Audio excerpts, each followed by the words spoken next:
Welcome back, everybody. In today's video, we are going to be looking at the fighter archetype abilities. And like I said in the last video, I haven't actually looked at these yet. This will probably be the character, or the class rather, that I play at the start of Alpha, just because I think I'll like it, but maybe that'll change once we read these abilities and go over them. But that's what today's video is about. We're just going to read all of the fighter archetype abilities and try and figure out what's going on, because even though I'm excited as hell to play this game, I don't know much about it other than kind of like the systems.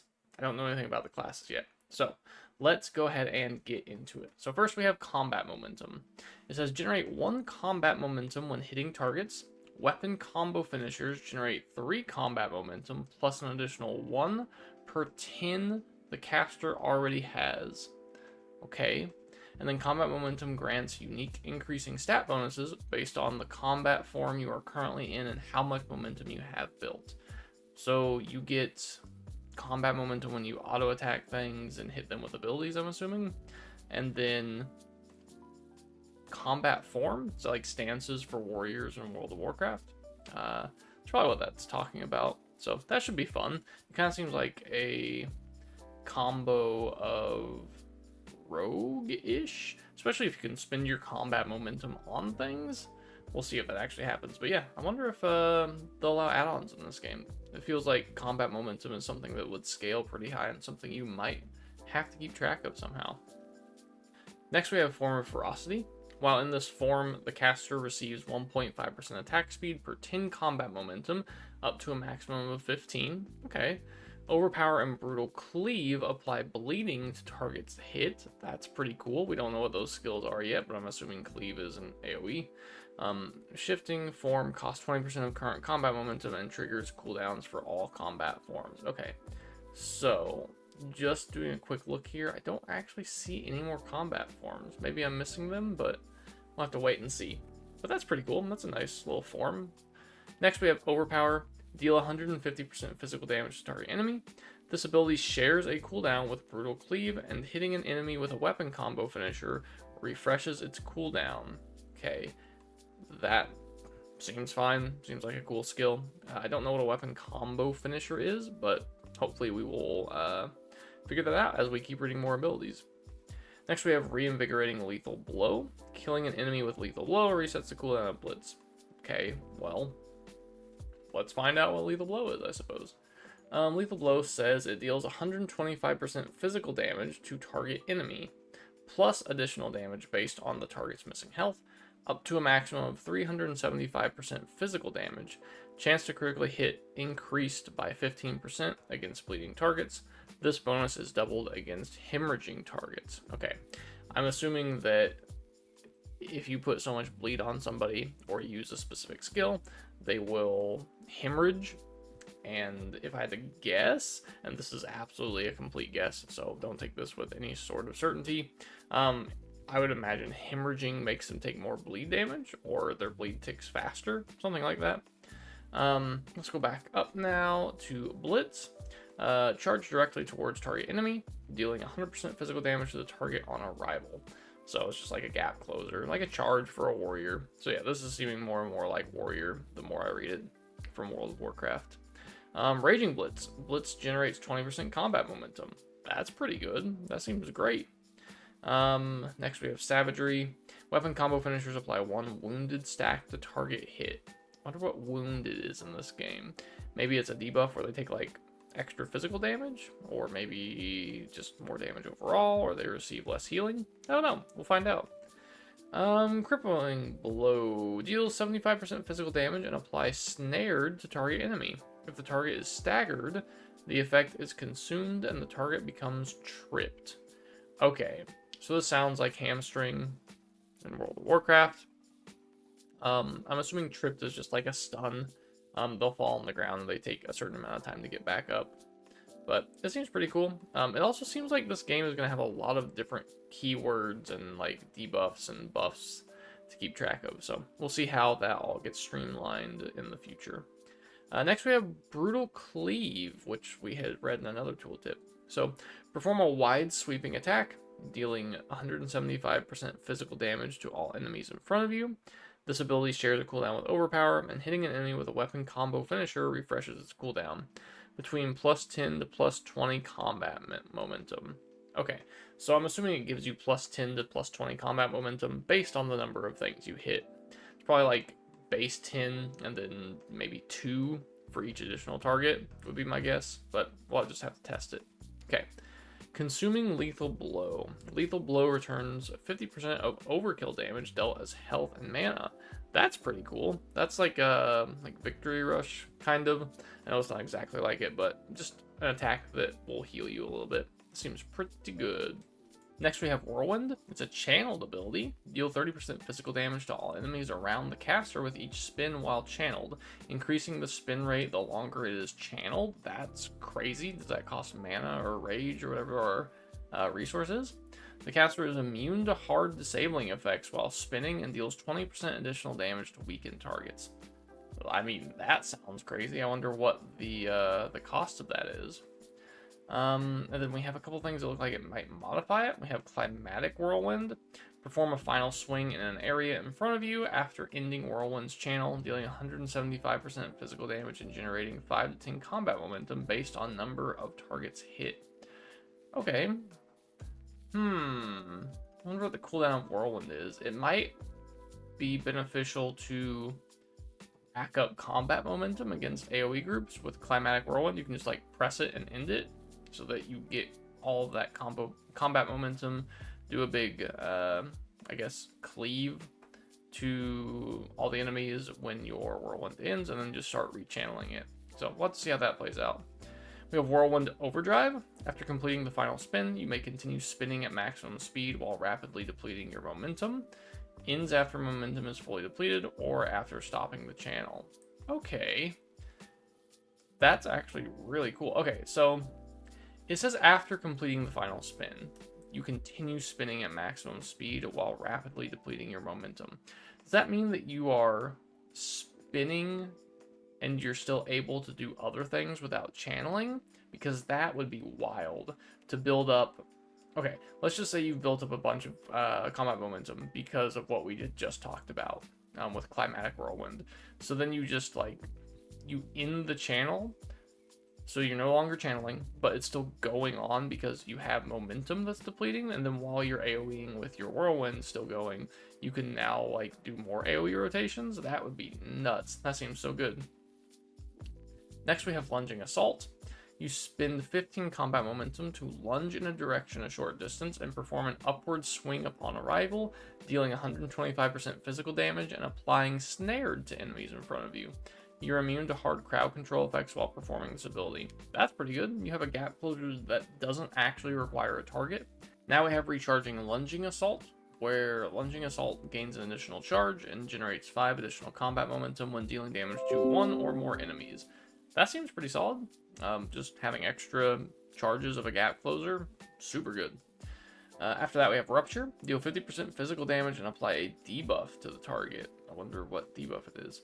While debuff is active, the target acquires 1 wounded stack per second while moving. That's cool. After 5 seconds, the target takes another 150% physical damage, plus 10% additional damage for each stack of wounded it has. That's pretty cool. That would be really good in PvP to force someone to stand still or to force them to take a giant chunk of damage if they are running away or running towards an objective of some sort. Could also be good against a boss if you have to ever kite it around for a phase. Probably not something you'll use just to use, but yeah, if you ever have to kite a boss around or something like that, you can apply it before then and do a big chunk of damage to it. So that could be pretty good. Next we have Maim. Perform a powerful melee strike in a short forward cone, dealing 250% physical damage to all targets hit. Deals 20% additional damage to recently tripped targets. That combos pretty well with Crippling Blow. So that will be pretty cool. If now we only had a way to stagger them, we could trip them. So maybe we do. We'll keep reading. Next we have Slicing Maim. Maim launches a piercing projectile that deals 100% physical damage, plus 50% additional damage to recently tripped targets to enemies in its path. Ooh, okay. So it's just an upgrade to Maim. I'm assuming you get the Maim first, and then later on you'll upgrade it. So pretty cool. Then we have Wallop. spend 10% of current combat momentum to deal 150% physical damage, plus additional damage depending on how much combat momentum was spent, up to a maximum total of 300% physical damage. Okay, so I know they're not combo points, but if this is a finisher and your finishers spend your combat momentum, they might as well be combo points. It's kind of cool that you can probably build them up, I would imagine, and you don't have to like spend the cap of them to start regenerating them again. So very excited to see how this plays. But yeah, it sounds like a lot of warrior from World of Warcraft with a little bit of rogue mixed in. Next we have a skill called Knockout. Knockout target enemy, putting them to sleep for 10 seconds. Any damage breaks the effect. I did not have a polymorph being on my warrior class on my bingo card. I'll tell you that. That's pretty cool. Very excited for that in PvP and PvE. That should have a lot of fun effects. I mean, we already have 2 charges of lunging assault plus a blitz, which is basically charge if you've ever played World of Warcraft. So now you can like blitz to something and then knock it out if you need to CC it or interrupt it, and then lunging assault back to the boss, which seems really good. So hopefully all the other classes have a lot of utility like that as well. Next we have Battle Cry. Apply Riled to the caster and all nearby party members, and Weakened to all nearby enemies. Gain 5 combat momentum for each target riled and each enemy target that was shaken. That's really good. I'm assuming party member is like actually the party and not the raid, you know? I mean, that could be really good if it actually affects the raid. But I'm glad that they are combining, like, I mean, it's demoralizing shout and battle shout. I'm glad they are combining those 2 things together so you don't have to pick which one you press. I think that's really cool. Okay, next we have Form of Celerity. While in this form, the caster receives 2% movement speed per 10 combat momentum, up to a maximum of 20%. Overpower and Brutal Cleave apply staggered, hey, they're staggered, to targets hit. Shifting forms cost 20% of current combat momentum and triggers cooldown for all combat forms. Okay, so there's another form. That's pretty cool. You can go super fast. You probably won't ever, not ever use this. This is probably really good for PvP. You probably won't ever use it in PvE unless there's, for some reason, something that you need to be really fast for. But actually, let's read the next one. Regenerative Form of Celerity. So it's just an upgraded form of it. And then Form of Celerity regenerates 0.01% of your maximum health per second per point of combat momentum you have. That's crazy. It seems like you can get quite a bit of combat momentum rolling. I mean, maybe this is way better than I thought. We'll have to see. Once again, probably a PvP skill, though. Next, we have Art of War. Switching forms no longer triggers cooldowns or costs combat momentum. Is that a passive you just get at some point, or is that an active? Because that seems really good. Wow. Okay. Next, we have Form of Fluidity. While in this form, the caster receives a 4% disable resistance chance per 10 combat momentum, up to a maximum of 40%. Overpower and Brutal Cleave apply Shaken to targets hit. I don't know what Shaken means, but I'm very excited to find out. And then next we have Meditative Form of Fluidity, where the Form of Fluidity regenerates 0.1% of maximum mana per second per point of combat momentum you have. Okay, I guess that answers the question of what our resource is. So it is mana, which is kind of cool because then maybe the Bard can be a mana battery. I don't actually know if they have that skill, but I would imagine they have something to help us regenerate resources. Yeah, that could be really, really good to like just constantly channel whirlwinds. Next we have Brutality, where Overpower and Brutal Cleave apply 1 wounded stack to enemies hit. I don't know what wounded is, but I mean, we have the potential to rack up some wounded stacks on something pretty quick with the ability to reset our Overpower and our Brutal Cleave. Next, we have Leap Strike. Leap to target location and deal 225% physical damage around while applying Snared to target's hit. Apply 3 stacks of Snared to target's hit that were shaken. I mean, that's just another gap closer, more mobility on a warrior class. That seems really good. Once again, Haven't seen the other abilities of the other classes, so the other abilities might have the same, I guess, utility and mobility that this one does, but I mean, this seems like we've got plenty. And we have a knockout. That's pretty cool. Cataclysm. Deal 275% physical damage and apply Shaken to all enemies in a large area in front of you. If the target is staggered, the effect is consumed and the target becomes tripped. Deal 15% additional damage to chilled targets. This bonus is doubled against frozen targets. Okay, so we're playing with a mage to play a Cataclysm build? Sounds fun. We can also just like Cataclysm. I don't know how big the area in front of you is, but if you Cataclysm someone to apply Shaken to them and then Leap Strike, then you can snare them. I mean, that seems pretty good. Next we have Blood Fusion. Return 100% of damage dealt as health and 50% of damage dealt as mana over the next 6 seconds.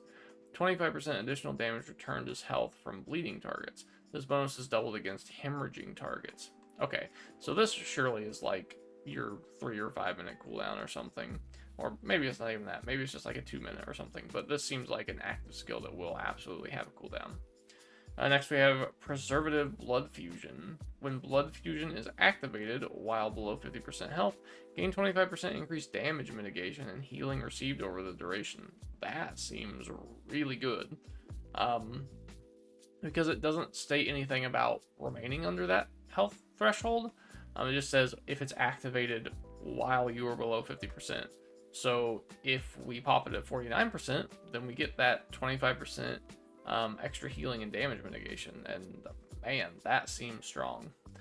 Next we have Berserk. Consume your combat momentum rapidly, gaining 30% more physical power and movement speed and immunity to disabling effects while active. Must have at least 20 combat momentum to activate, and the effect ends when all combat momentum is fully depleted. Sorry, there are some typos here, but man, that is, I mean, I still feel like we can build up combat momentum pretty quickly depending on the scenario. And even if we can't, it says rapidly, but how rapid is rapidly? Is it 1 a second? Is it 2 a second? Like when you activate it with 20 combat momentum, how long does that last you? We'll just have to wait and see, but I'm excited to try. And then we have Unyielding Berserk. Berserk breaks all disabling effects on the caster. That's good. Berserk already makes you immune to them, but I guess if you are already like snared or something, popping it, making you immune could break you out of it, so that could be kind of cool. And then Reinvigorating Berserk, form of Celerity, regenerates 0.01% of your maximum health per second per point of combat momentum you have. So if you switch to form of Celerity, that already gives you maximum health per second, per point of combat momentum you have, then Reinvigorating Berserk just doubles the healing from it, and that seems pretty good, especially if you pop it under that threshold of 50%, where you get the 25% damage reduction and the 25% extra healing. So that seems amazing, actually. That's going to be very good in PvP. Alright, there you have it. There is the ability list for the Fighter archetype in Ashes of Creation. Once again, very excited to play this class. This is going to be a ton of fun. We have so many gap closers, and we even have like it's not a polymorph, but there's a 10-second in cap that breaks when it takes damage. So, you know, there's a polymorph. We have so much mobility and utility and healing and all sorts of stuff. So, very excited for this class. Once again, I don't know what the other classes look like. So, maybe they have more insane things or just as many good things. We'll just have to wait and see. We will have another video out shortly covering more of the classes. My goal is to have all of the archetype videos going before the launch of Alpha in a couple of weeks. That way everyone can get an idea of maybe what they want to play or what they want to try. Once again, I know I'm excited for it, and I hope you guys are too. I hope that you catch me on the 25th. I will be live streaming all day. Hopefully, we'll see what the servers do. They might be absolutely crowded and flooded and breaking. Once again, it is an alpha. So, thank you guys so much for watching. I greatly appreciate it, and I'm looking forward to this exciting adventure into Vera with you guys. Anyway, see you next time.